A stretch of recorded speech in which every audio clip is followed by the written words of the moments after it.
د لوړو زده کړو وزارت مرکز او اماراتي تحصیلي بنسټونو مالی او تدارکاتي چارو مسؤلینو لپاره 15 ورځنی روزنیز ورکشاپ پای ته ورسید. په یاد ورکشاپ کې د مرکزي ادارو او د اماراتي تحصیلي بنسټونو رئیسانو، مرستیالانو، د مرکز او تحصیلي بنسټونو د مالی او تدارکاتي چارو کارکونکو ته د استادانو او متخصصینو له لوري د عامه بودیجې، مالی سیاستونو، تدارکاتي پړاوونو او د ورته نور موضوعاتو په اړه روزنه ورکړل شوه. د ورکشاپ ګډونوالو وویل چې په تیرو 15 ورځو کې مو د خپلې دندې اړوند ډېر مهارتونه ترلاسه کړل چې په عملي کولو سره به یې د تحصیل نظام په مالي او تدارکاتي چارو کې روڼتیا او چټکتیا رامنځته شي. دا 15 ورځنی روزنیز ورکشاپ چې د عالي تحصیلاتو وزارت خوا څخه دایر شوی و د مالي او تدارکاتي چارو د تنظیم په مخالبته د مسؤلینو، د پوهنتونونو د رئیسانو، د مرستیالانو، د اداري او تدارکاتي برخو د مسؤلینو د هغوی دپاره یو نوی ورکشاپ و چې دوی په هغه کې ټریننګ حاصل کړي چې څنګه بودیجه جوړیږي، څنګه هغه اجرا کیږي، څنګه کنټرولیږي، په څنګ د هغه کې تدارکاتو چارې څنګه تنظیمیږي. د واړوند چارې ټولې دلته په عملي او نظري شکل باندې هم په تیوریک شکل وړاندې شوې، هم په عملي شکل باندې ټولو ملګرو ته وړاندې شوې او دوی ته کارخانګۍ هم ورکړل شوې. تقریبا 15 ورځې دوی سره مسلسل کار وشو په دې برخه کې. ورکشاپ که دایر شد برای ما در قسمت تحقق شفافیت در پروسه های تدارکاتی و مصرف بودجه نهایت مؤثر و مفید بوده که حالا مسئولین ادارات حکومت امارات اسلامی افغانستان درک کردن و آموختن لحاظ نظری و لحاظ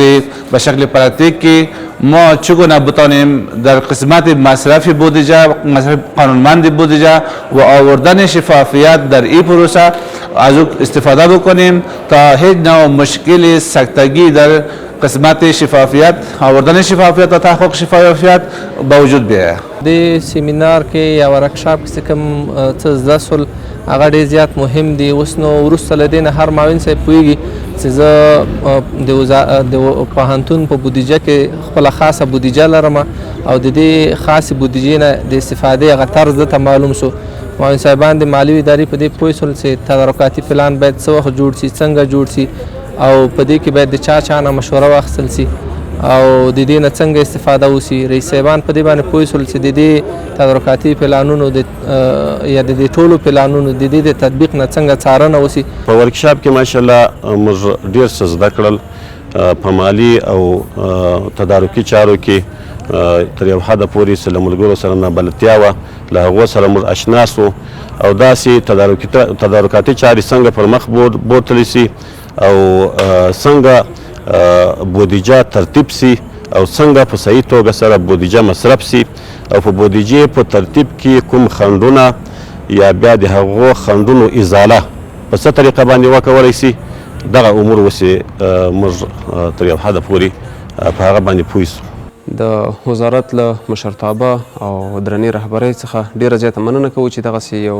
برنامه پر لاره باندې واچوله او په آینده کې هم هیله لرو چې په مختلفو اداري برخو کې دغسې برنامې پر لاره باندې واچوي تر څو شته ستونزې پر وخت باندې حل شي. همدارنګه په دغه ورکشاپ کې د شيوخو کرامو له لوري اصلاحي بیانونه وشول او د بیت المال پر ارزښت یې خبرې وکړې. دغه راز د یاد ورکشاپ په 15مه ورځ په تحصیلي بنسټونو کې د علمي او محصلانو چارو اړوند پر ستونزو او د هغو پر حل لارو هم خبرې وشوې او په دې برخو کې د وزارت مرکزي ادارو او دویمي واحدونو ترمنځ د لا ډېرې همغږۍ پر رامنځته کولو ټینګار وشو. په پای کې د لوړو زده کړو وزارت مشرتابه پلاوي له ګډونوالو څخه د مننې ترڅنګ د چارو د ښه والي په پار لازمې لارښوونې او سپارښتنې وکړې.